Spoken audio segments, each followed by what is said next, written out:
youth, of old age. Live while alive. You have your correct time to die. So habang buhay pa, dapat mabuhay talaga ng todo-todo. Ecclesiastes 11:9, be cheerful and enjoy life while you are young. Do what you want and find pleasure in what you see. So the admonition is to be cheerful, to be positive, to be light-hearted, to look for what is nice, true, beautiful, enjoyable, delightful in life. This, of course, is an encouragement to enjoy life beginning at youth, to do enjoyable things, and to find pleasure in details of life. And then the verse continues, but don't forget that God will judge you for everything you do. This verse, this line, is often misread as a contradiction to enjoyment. Para bang sinabing, be cheerful, enjoy life, magpakasaya ka, pero matakot ka sa Diyos, uhusgahan ng Diyos ang lahat ng iyong ginagawa. E di parang hindi rin sinabing mag-enjoy ka, kung talagang ibig sabihin nito ay matakot ka dahil uhusgahan ka. So this is often misread as a contradiction to enjoyment, a warning against enjoying too much, and a push for over self-denial and sacrifice. Pero ito ba talaga ang sinasabi ng verse? Para bang yung maraming mga churches magre-retreat sa magandang lugar, may resort, mayroong swimming pool, tapos walang swimming kasi puro dasal.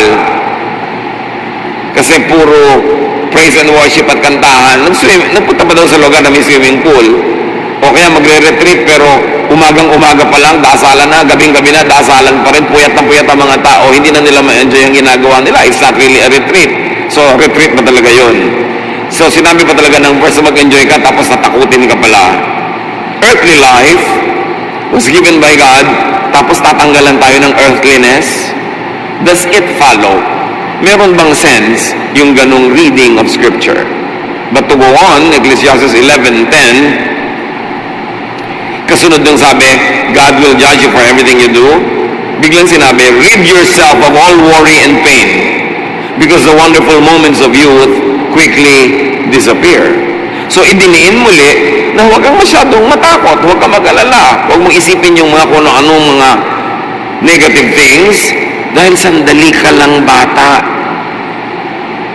Pag bata ka lang, o bata ang yung attitude, doon ka lang nakahanda, nakalinya, na mag-enjoy ng maraming bagay, so huwag mo na munang isipin agad-agad. Huwag mo na munang itanim sa isip mo ang lahat ng mga bagay na nakakatakot, nagbibigay ng hirap ng loob. Kasi bata ka pa, samantalahin mo lang yan. Pagtanda mo, hindi ka nababata muli. So this verse 10 reinforces the commendation for enjoyment, actually. And it reinforces youthful abandon of worry and pain to enjoy life. This verse 10 reinforces the teaching to enjoy life as much as possible. So what is judgment about? Ano yung tinutukoy na judgment ni Solomon? Na remember that for all of these things, God will bring you to judgment. Judgment is not just about bad deeds, but also about good, nice deeds that remain undone. In other words, hindi ka lamang huhusgahan dahil sa ginawa mong mali. So takot na takot ka tuloy magkamali, so wala ka nalang gagawin. Pero husgahan ka rin sa mga bawat magaganda at mabubuting bagay na dapat ay ginawa mo, nalasap mo, na-enjoy mo, tapos hindi mo na-enjoy. Sinayang mo ang pagkakataon, sinayang mo ang kabutihan ng Diyos. Parang dinala ka sa buffet, tapos hindi ka kumain. Niregaluhan ka ng laruan, hindi mo pinaglaruan dahil baka masira sa takot mo magkamali. Ganun ang nangyayari sa buhay ng mga taong sobrang serious sa pagiging reliyoso. Sa takot magkamali, wala nalang ginagawa. Isang malaking pagkakamali yung hindi mo gawin yung tama, yung masarap, yung maganda, dahil regalo yun ng Diyos. Dapat ang taong makalaya sa napakaraming tali na inilagay ng conservatism, ng religiosity, tuloy pumipigil sa atin sa paggawa ng masasarap at magagandang bagay dahil minasama na natin ang pag-enjoy. Parang kung maka-Diyos ka, bawal sumaya, bawal mag-enjoy. Ecclesiastes 12:14, God will judge everything we do, even what is done in secret, whether good or bad.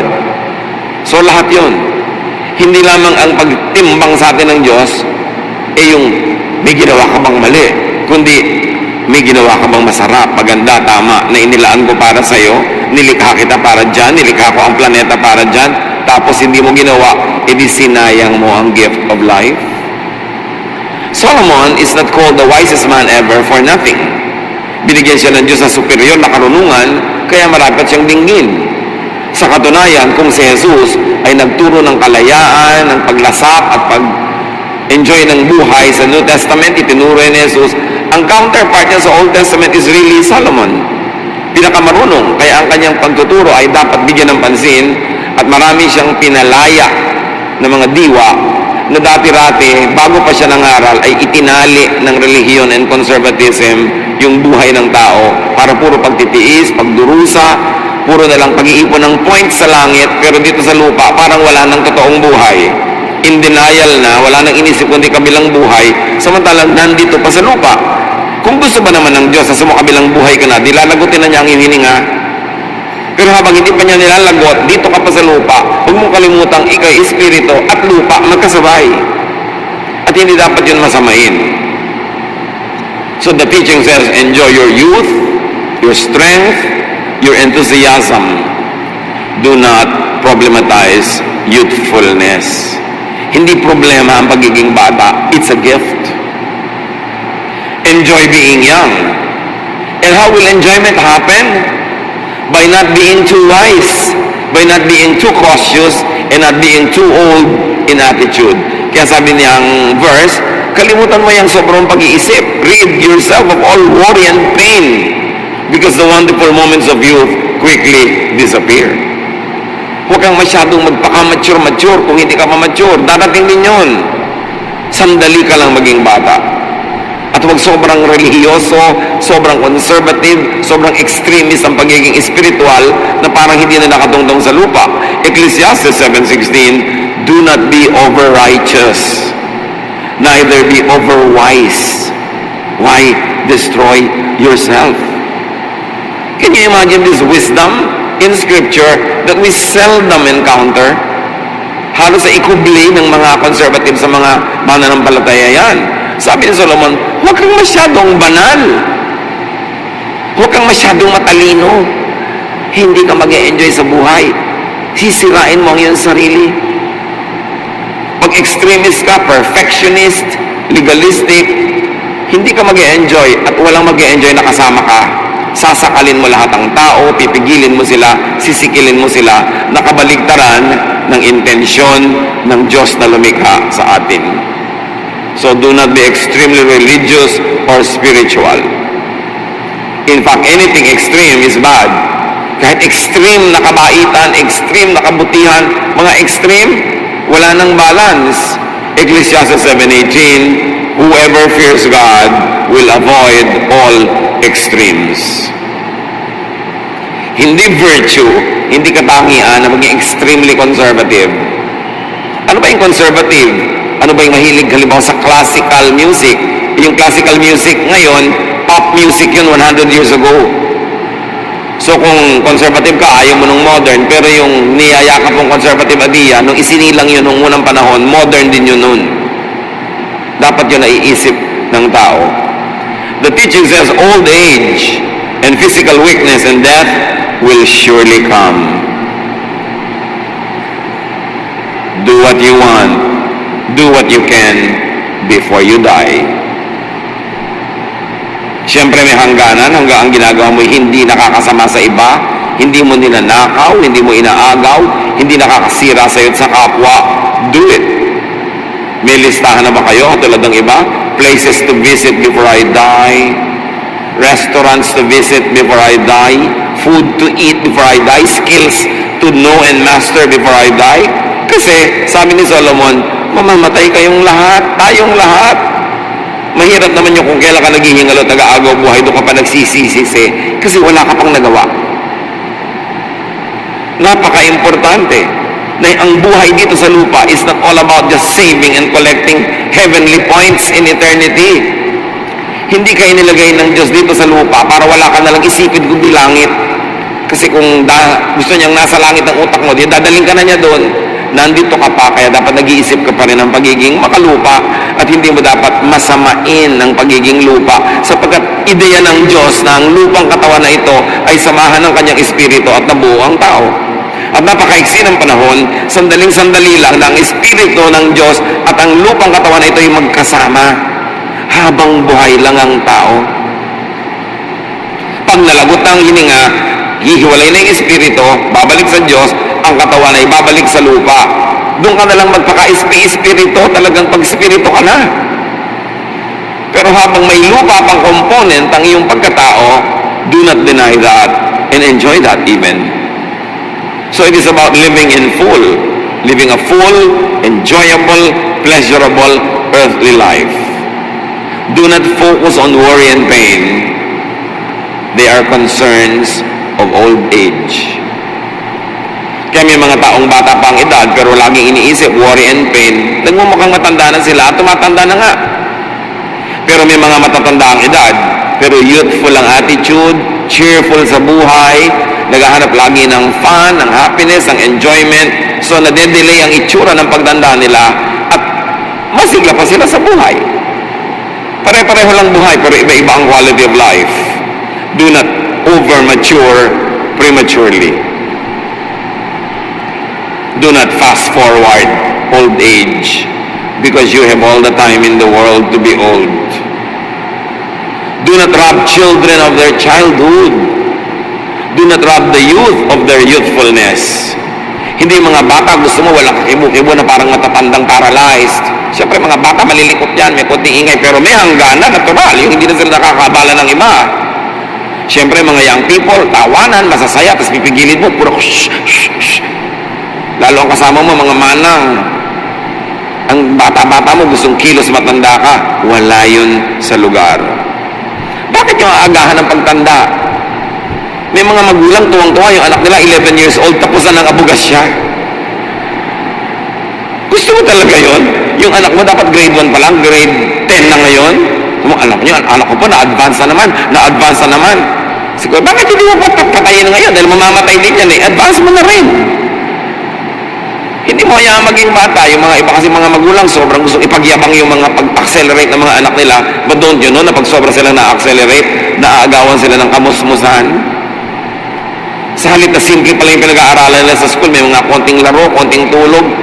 Nagkakalculus na. Gusto niya talaga yun. Anong mapapala niya sa buhay? Kahit matantad na mga diploma yung dingding niya, pero sumaya ba yung tao? Nabuhay ba siya ng buo? O puro na lang yun ang ibig sabihin ng kanyang buhay? God will judge you for how you spent your life. And judgment is also about, did you do good to yourself? Did you enjoy your youth, your life? Kasama yon. Hindi lang laging nagbigay ka ba ng pagkain sa mga gutom? Nag-ayuno ka ba? Naglingkod ka ba sa sangkatauhan? Hindi lang yon, although kasama yon. Pero meron ding, did you do good to yourself? Kasi ang sabi ni Jesus, love others as you love yourself. In other words, with the amount of love you love yourself, then you love others. Huwag mo lang sobrang, sarili mo lang yung love mo, yung iba hindi na. Pero hindi rin yung baligtad na, iba lang ang love mo, tapos sarili mo hindi na. Hindi rin hinihingi sa iyo yun ng Diyos. Kailangan balance. Ecclesiastes 8:15. So I think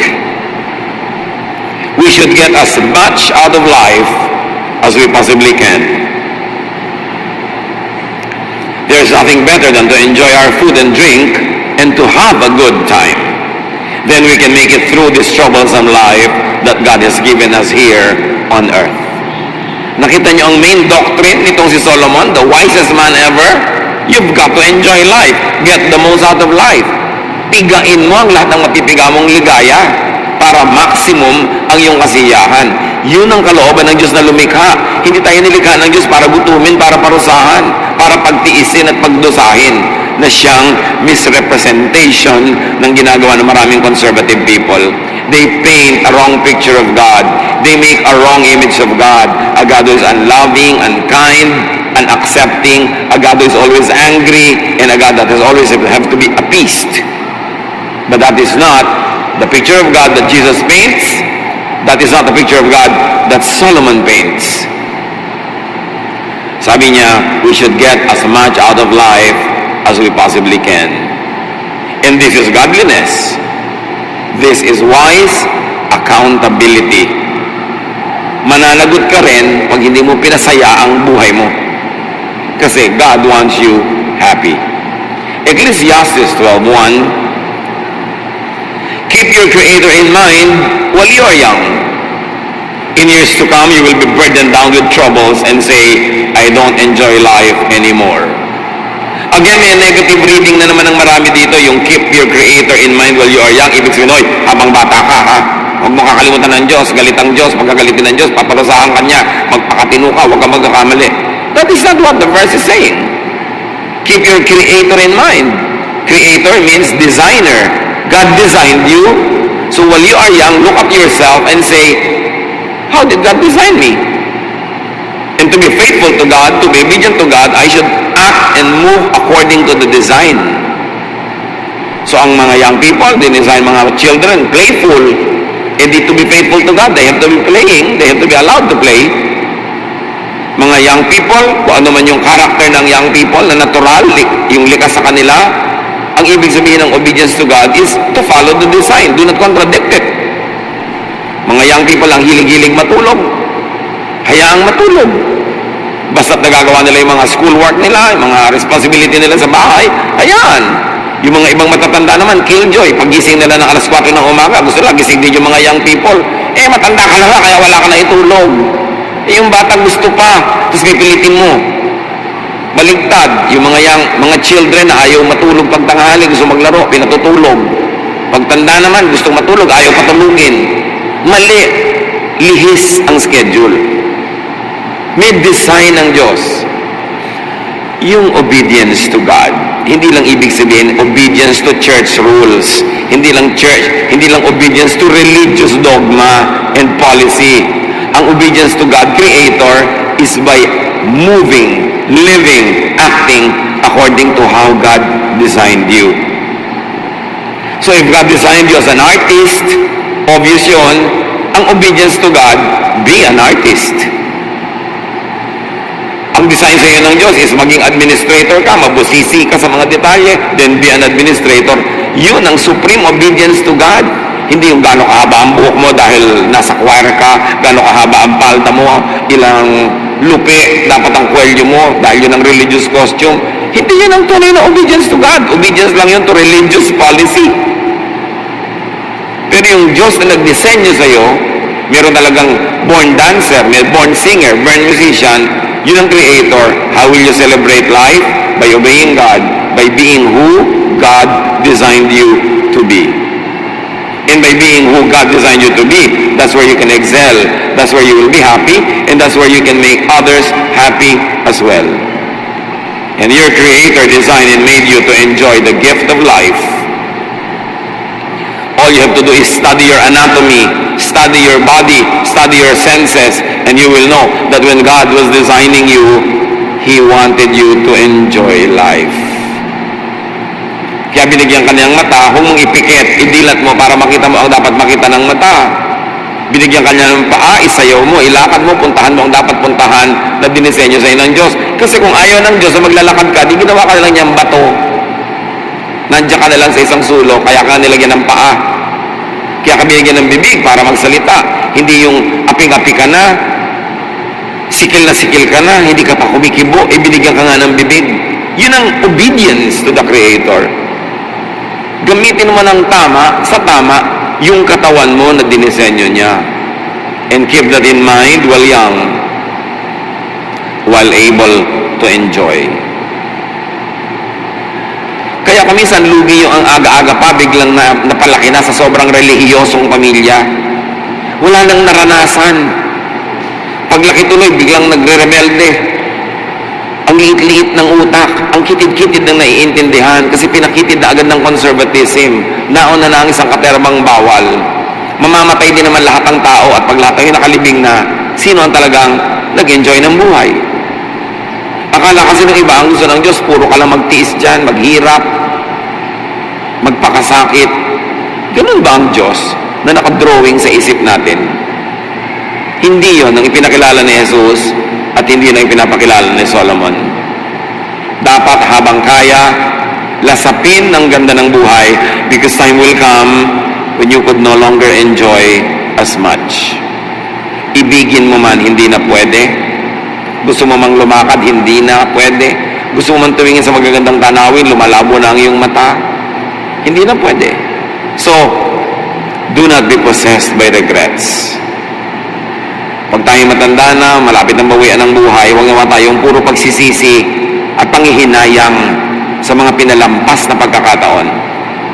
At kung tayo nandun na ngayon at hindi na maibalik ang buhay, huwag na lang nating pigilan yung iba na magkaroon ng isang buhay na makulay, masaya. Hayaan natin silang mabuhay ng kumpleto. Ecclesiastes 12:2-7.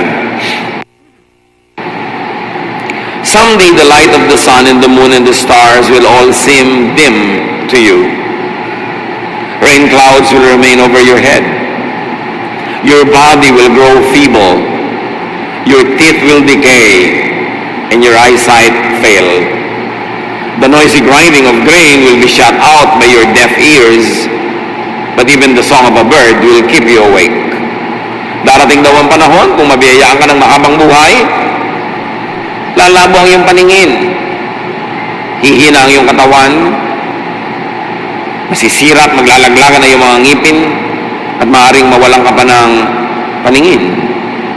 Yung napakaingay ng mga gulo sa iyong paligid, hindi mo maririnig dahil bingi ka na.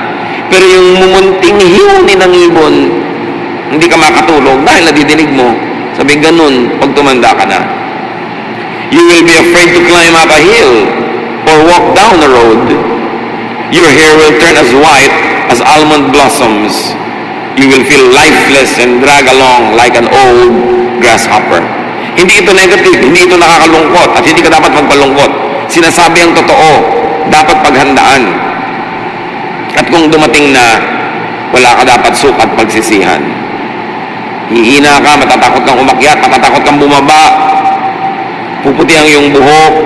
Tapos ngayon, yung mga young people, wala kang ginawa kundi kontrolin ang buhok nila, anong gagawin nila sa buhok nila, kukulayan ba nila o hindi, pinapakilaban simbahan, pati kulay ng buhok. Darating ang panahon, magiging puti na yan lahat, kahit ano pang gawin mo, wala na rin masyadong saysay. At para ka daw isang matandang tipaklong na nangihina na, kinakagat na ng mga langgam, gumagapang, at tapos na ang iyong buhay. These are signs of old age, approaching the end of earthly life. And it should not make us feel bad about death. It should only prepare us to that inevitable reality. Huwag mag-aksaya ng sandali. Huwag killjoy ng mga bata, mga kabataan, ng mga middle age. Let them be who they are at that moment of their life. Then earthly life ends.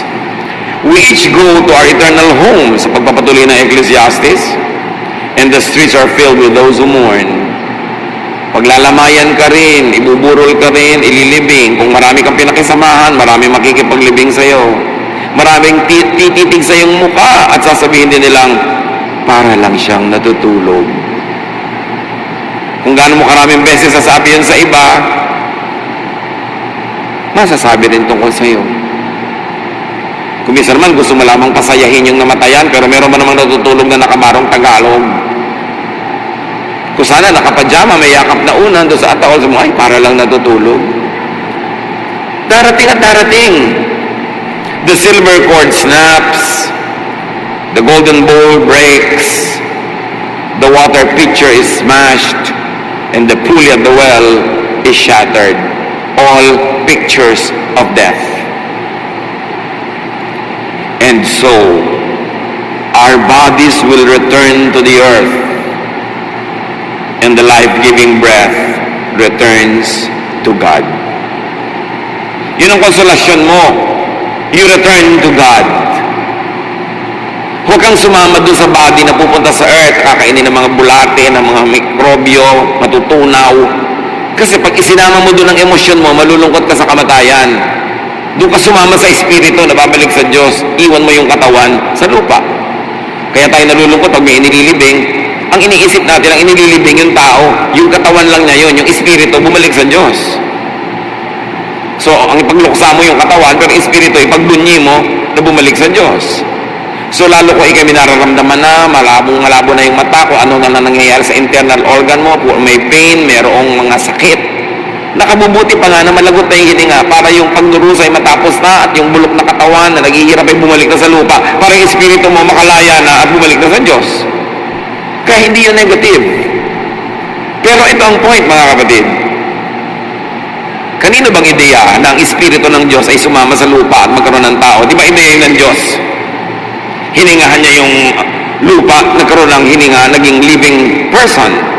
In other words, it is God's idea that His Spirit and flesh and soil and the ground and the dust will come together and create one living person.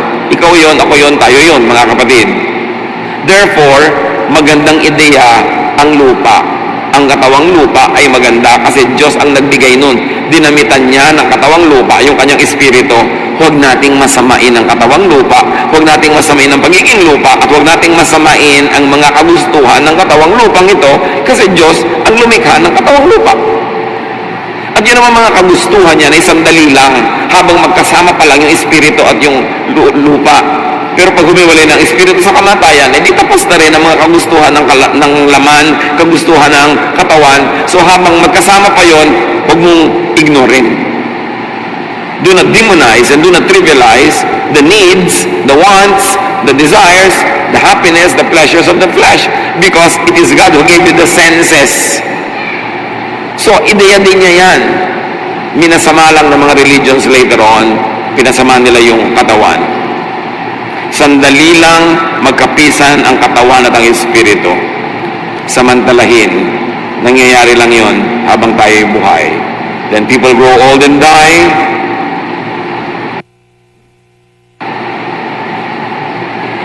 An earthly life could be lived only on earth while in earthly bodies. Nananampalataya ka sa Diyos, nananalig ka, faithful ka sa Diyos, pero huwag naman puro langit na lang ang atupagin mo ngayon. Atupagin mo rin yung buhay mo ngayon, yung katawan mo ngayon, yung reality ngayon, kasi nandito ka pa. Kasi nga, kung gusto ng Diyos na wala ka na dito, di alisin ka na niya, pero habang nandito ka pa, assignment mo pa rin na maging tao. Assignment mo pa rin alagaan ang iyong katawan at alagaan ang katawan ng iba. Pagka nalagot na ang hininga, doon na lang natatapos yun. It is in God's hands.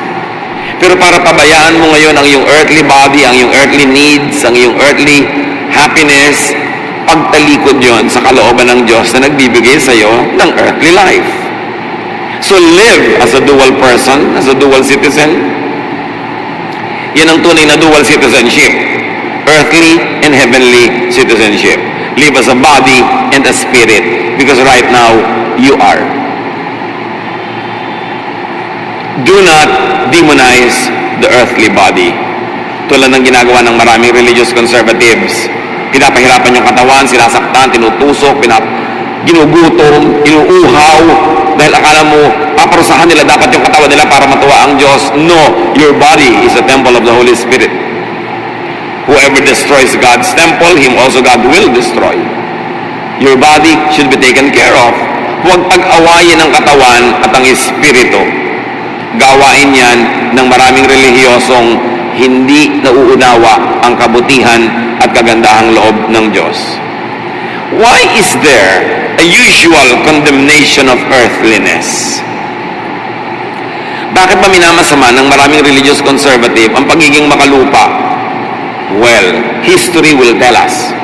And this idea does not come from God, not from Jesus, not from Solomon, but from conservative elements of both Christianity and Judaism. Christianity, and to some extent Judaism, were both influenced by a spiritual phenomenon of the first century known as Gnosticism. It is from the Greek word gnosis, meaning knowledge. Nung panahon ni Jesus, and some 100 years before Him, and after Him, ang usong philosophy sa part na yun ng mundo, Greek philosophy. At ang Judaism at Christianity ay hindi nakaligtas sa influence ng Greek philosophy. At yung Gnosticism, it's a school of thought, it's a way of thinking, naka-influence sa mga early practitioners of Christianity and the later and latter practitioners of Judaism. Now, Gnosticism drew its core doctrine from Plato's dualistic contrast of the invisible world of ideas and the visible world of matter. Saan kumuha yung Gnosticism ng kanyang espiritu, ng kanyang kaluluwa? Doon sa paghahati ni Plato sa katotohanan between the visible and the invisible. Sa kanya, ang katotohanan ay dalawa. Yung invisible, yung mga thoughts, mga dreams, mga ideas. Yung espiritu, invisible yon. At lahat ng visible, yung baso, yung plato, yung katawan mo, yung buhok, yung halaman, visible. And Plato's dualism created in Gnosticism a doctrine that equated matter with evil and spirit with good. Kay Plato, ang lahat ng bagay na nakikita, nahihipo, may timbang, nahahawakan, matter, masama. At ang mabuti lang ay yung spiritual things, hindi nakikita, hindi nahihipo, hindi nahahawakan. Minasama niya ang lahat ng bagay na physical. At doon ang galing ang ideya na minamasama ang katawan kasi physical. Minamasama ang mga gusto ng katawan, ang mga gustong ginhawa, gustong sarap, minamasama. It's not from God, it's not from Jesus, it's not from Solomon, it's from Plato. Kaya lang nakahawa sa maging mga leaders and teachers of Judaism and even of Christianity. Out of this equation came two opposite modes of conduct. Dalawang uri ng tao at behavior ang naging bunga ng ganitong dalawang pananaw. Asceticism, the suppression of bodily passions because of their connection with evil matter. Yung naniniwala na ang banal lang yung mga spiritual na bagay at masama ang lahat ng bagay na physical, sila yung naging mga ascetics. Sila yung mga hindi umiinom, hindi kumakain, hindi nagsusuklay, hindi naliligo, hindi nagpa-party, hindi nagsasaya, kasi sa kanila lahat ng bagay na yun ay masama. At maraming naging ganon, yun yung mga nagkulong sa mga monasteryo, yung mga tumalikod sa sanlibutan, yung mga tumalikod sa lahat ng mga bagay na masasarap at magaganda, hindi lang sa Christianity, hindi lang sa Judaism, kahit sa Buddhism, kahit sa mga iba't ibang Eastern religions, may mga ganong practitioners, ascetics. At kahit sa mga paligid natin, mayroong pinaparusahan ng sarili nila, hinahampas, ipinapako, lumulod sa asin, sa bato, sa bubog, dahil masama ang katawan, dapat parusahan. Asceticism yun. It's a branch of Platonic philosophy. And extreme naman yung kabilang grupo na ayaw ng asceticism, sila yung nag-embrace sa libertinism or sensualism, the indulgence of bodily passions. Yun namang exaggerated na wala nang hangganan, lahat ng pwedeng kainin, lulunin, enjoyin ay ginawa na, makasama man sa kanila o makasama sa iba, ginagawa nila dahil iniisip nila, matter is only short-lived, sandali lang ang buhay, itodo na. Dalawang extreme, parehong hindi mabuti. Dahil ang mga anak ng Diyos dapat balance ang pananaw. It resulted to the condemnation of earthliness and glorification of spirituality. At ngayon, malaking porsyento ng mga Kristiyano, ganitong pananaw. Anything that is earthly is bad, only spiritual is good. Kaya walang iniisip kundi langit, puro pagtitiis, pagdurusa sa lupa, suspension of all pleasures, suspension of all delight and happiness, at sa langit na lang babawi. It is not from Jesus. That concept is Greek. A truly enlightened and God-respecting person will harmonize both the body and the spirit, not put them at war against each other. Maraming Christian theologians, ascetic ang point of view. Dapat nanunuri kayo pag may binabasa kayong Christian theologian, Christian teacher, Christian preacher, titingnan nyo, ay, ascetic yata ang point of view niya. Puro parusa sa katawan, puro pagdirusa, puro pagtitiis. Jesus, for example, did not deny and condemn the body. Jesus did not condemn earthly appetites. Ang tawag nga sa kanya ng mga ascetic, ng mga conservative, glutton and a drunkard. Ngasiba daw, matakaw, at palainom. Sa kanilang pananaw at panukat, si Jesus sobrang matakaw. Kasi nga laging kumakain, hindi nag-aayuno, kasi ascetic sila eh. Si Jesus was not. But Jesus was not practicing libertinism or sensualism as well. May balance siya. Pero lahat ng innocent fun, happiness, enjoyment, pleasure that does not cause you to harm others or to harm yourself is fine. Dapat naintindihan natin kung saan nagagaling ganito mga points of view. Ecclesiastes 12:9-12, I was a wise teacher with much understanding. Dinidiin niya, ako matalino dito ha, so kasi sa akin kayo makinig. I was a wise teacher with much understanding, and I collected a number of proverbs that I had carefully studied. Then I tried to explain these things in the best and most accurate way. Words of wisdom are like the stick of a farmer uses to make animals move. These sayings come from God, our only shepherd, and they are like nails that fasten things together. Sinasabi ni Solomon, itong aking kinolekta mga salawikain, inayos, tinipon, at ipinaliwanag ko sa pinakamalinaw na paraang kaya ko, itong mga salitang ito'y galing sa Diyos. In other words, napakahalaga ng mga problems ni Solomon, maring mas mahalaga pa sa maraming mga doktrina na itinutulang kung sino-sinong religious teacher ng kanyang panahon. Sabi niya, ito'y galing sa Diyos, ang kaisa-isa nating tunay na pastol. Proverbs, common wisdom, when filtered through wise assessment and examination, will prove to be wisdom coming from God Himself. At anong sabi niya tungkol sa maraming ideya, maraming katuruan, maraming doktrina? Verse 12, my child, I warn you to stay away from any teachings except these.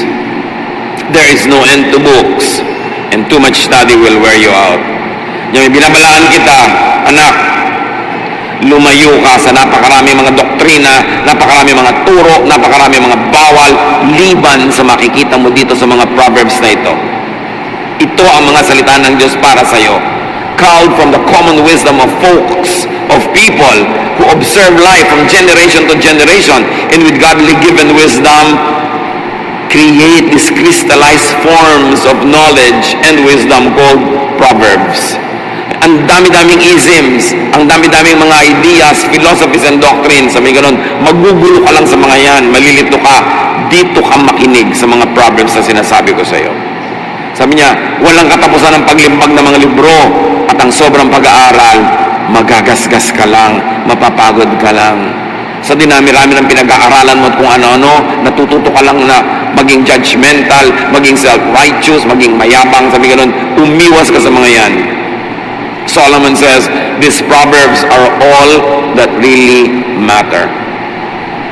And these are proverbs that set free from needless imprisonment. These are proverbs that make you enjoy life to the fullest and maximize your godliness and spirituality while honoring your earthly existence. So for the meaning and conduct of life, sabi ni Solomon, do not overstudy. Do not overthink. Do not over-spiritualize. Do not over-theologize. At hindi ba ganyan na nangyayari sa mga taong sobrang mag-aaral? Ang ending, bangayan. Awayan ang awayan. Kung ang baptism ba ay immersion, sprinkling, o pouring. Awayan ang awayan kung gaano kahaba ang damit dapat ng babae, ang buhok. Awayan ang awayan kung ano dapat ang kakainin sa Lord's Supper, gaano karaming harina ang ilalagay doon, may levadura ba o wala. Awayan ang awayan kung ang music ba dapat ay modern o makaluma. Sabi ganun, don't overthink. Hindi yan ang mga bagay na talagang mahalaga sa buhay. Religious doctrines lamang yan. Sabi, the true wisdom of God comes from these proverbs. Observe them and you will have a life that is full. And do not be overly correct. Diba? Don't be overly righteous. Kung old na, sabihin ng iba, paano yan? Matanda na ako, paano ko ibabalik ang lahat? Well, continue to be alive, continue to be full of life, and as much as possible, be youthful in attitude. Hindi naman talaga sa edad lang nakukuha yan. Ecclesiastes 12:13 to 14. Everything you were taught can be put into a few words. Sabi niya, ang dami-daming doktrina, ang daming katuruan, ito lang ang tandaan nyo. Respect and obey God. This is what life is all about. God will judge you and judge everything we do, even what is done in secret, whether good or bad. So, panakot ba ito? Sasabihin sa'yo, enjoy life, tapos fear God?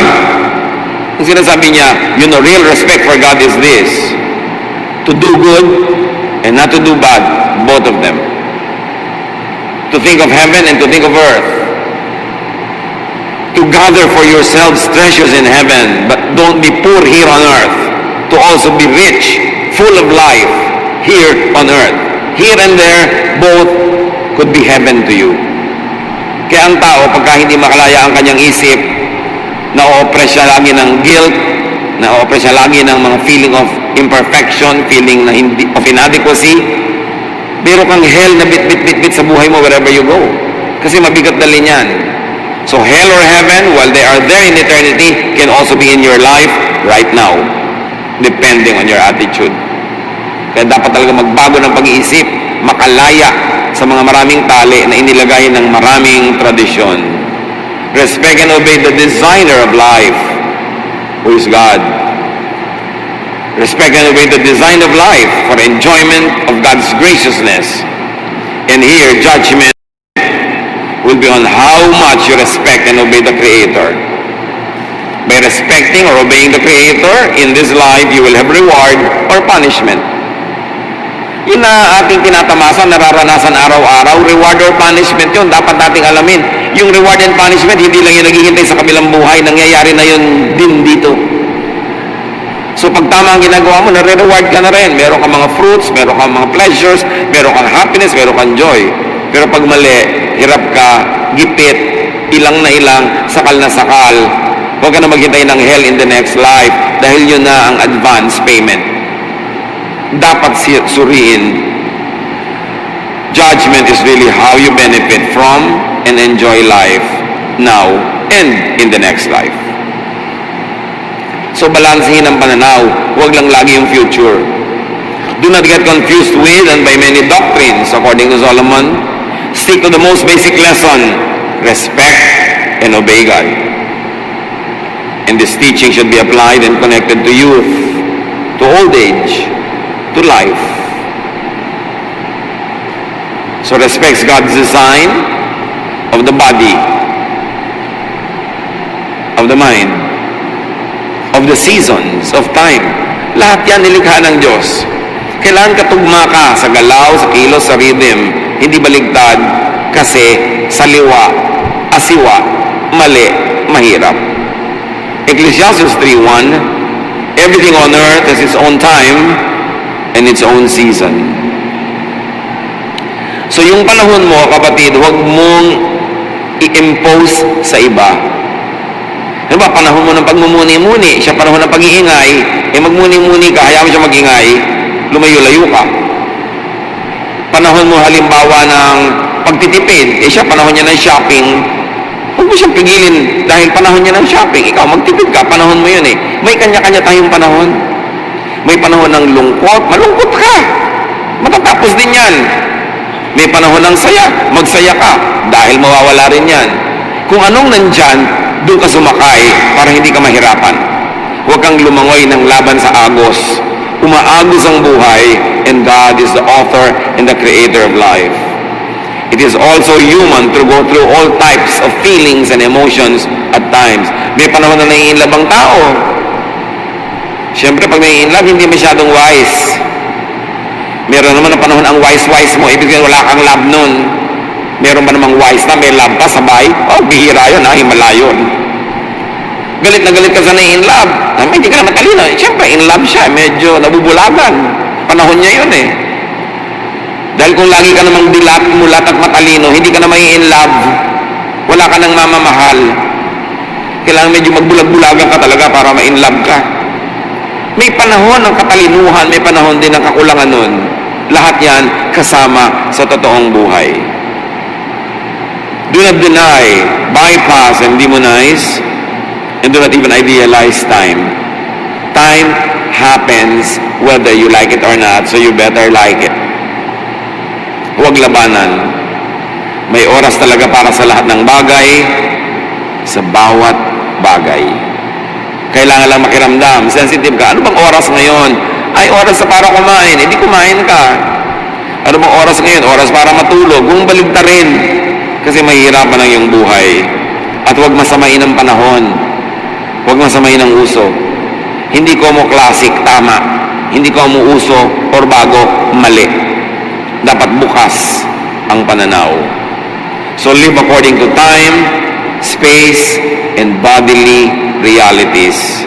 Yung katawan natin, yun ang nagde-define kung anong buhay natin, anong papel natin sa mundo, Saan tayo magiging mabunga at saan tayo magiging makatuturan. Gano'n ba kahaba ang buhay? Iba-iba naman ang haba ng buhay, pero merong standard. Psalm 90, verse 10. We can expect 70 years, or maybe 80, if we are healthy. But even our best years bring trouble and sorrow. Suddenly, our time is up, and we disappear. Yun ang katotohanan. Hindi dapat katakutan o ikalungkot. Dapat paghandaan. Sabi, pwede mong asahan na baka mabuhay ka ng 70. O kung malusog ka, baka maka-80 ka. Ay ganon. Yung iba naman, sobrang bonus na. 150 na, buhay pa. Diba? So, iba-iba. Pero sabi, normal standard, 70 to 80. Pero kahit na sa healthy and healthful years mo, may problema ka pa rin. May lungkot ka pa rin. So, ganon. Life has always trouble and sorrow. So, ang lesson, whenever you can, enjoy. Because you cannot always enjoy even if you want to. Pag may pagkakataon, magsaya. Huwag mag-killjoy. Pag may masaya, huwag mong palungkutin. Hayaan mo sila magsaya. Kasi malay mo, ngayon lang sila sumaya, 3 taon na pala silang malungkot, tapos pipigilin mo pa ngayon. Samantalahin ang pagkakataon, kasi maraming hirap, hapdi ang buhay. Ang buhay may expiry. May nakalagay na best before whatever, anong date. So gusto mo magsasayaw, siguro best before 70 or 80. Kung 90 na, doon ka pa magsusumba, medyo siguro iindak-indak ka na lang ng konti dahil hindi na masyadong pwede. So kung palampasin yung panahon na pwede pa, tapos ngayon, aarte-arte ka dyan, ayaw mo, sayang. Pag wala namang masama, wala kang ninanakaw, inaagawan, pinapatay, edi gawin mo. God wants you to enjoy life at the right time. So enjoy life. Enjoy every season of life. Kung manunuri tayo mga kapatid, mag-iisip talaga at mananalangin, kahit mga panahon ng lungkot, ng pagluluksa, ng kabiguan, ng kahirapan, meron din siyang malalim na joy na pwede mong mahukay kung talagang mananalig kang meron pa rin na blessing yon. While on earth, live your earthly life to the fullest. While in the body, be and get physical. Delay old age because you have all the time in the world to be old. And even eternity, heaven can wait. Nasa lupa ka pa, maging totoo ka at mabuhay ka bilang isang taong nasa lupa pa. Sabi ni Solomon, Proverbs give you the best philosophy and the best theology. You better believe him. God gave him the highest, the noblest, the best level of intelligence and wisdom. Ngayon mga kapatid, hindi lang yun ang point. Help others, enable others to enjoy life. Lahat ng tao nasa ilalim ng inyong kapangyarihan, impluwensya, allow them to be happy, allow them to enjoy. Huwag niyong ipilit yung lifestyle niyo sa kanila. Sila ay hindi kayo, kayo ay hindi sila. Iba ang gawa ng Diyos sa kanila sa pagkakagawa sa inyo. Huwag nating dahil lang may kapangyarihan tayo, igigit na natin yung gusto natin sa buhay ng iba. Allow them to enjoy life. And then let's all meet our Maker when that happens. Psalm 90 verse 12, teach us to use wisely all the time we have. Dear Lord, thank you for time. Salamat at ang oras na magkasama ang katawan namin at Espiritu ay hindi mahaba, hindi maiksi. Tama lang, kasi kayo ang nagdidisenyo. Turuan nyo lang po kaming huwag mag-aksaya ng panahon. Kung nandito kami, nandito, huwag mag-isip na dapat nandito kami sa ibang lugar. At pag nandito naman kami, isipin namin dapat nandito kami sa lugar na ito. Hindi na kami mag-i-enjoy kahit kailan, kahit saan. Pag hindi kami tumutugma sa panahon at sa okasyon. Teach us, Lord, to number our days so that we may live a righteous life, a life that is balanced, a life that is godly, and at the same time respectful of the fact that you made us humans, that we have bodies, we are in the flesh. Pagbulay-bulayan natin mga kapatid ang kahulugan nito sa ating pang-araw-araw na buhay, pati sa pakikasalamuha natin sa kapwa. At nang sa gayon, ang karunungang ibigay ng Diyos kay Solomon ay matamasa at mapakinabangan nating lahat.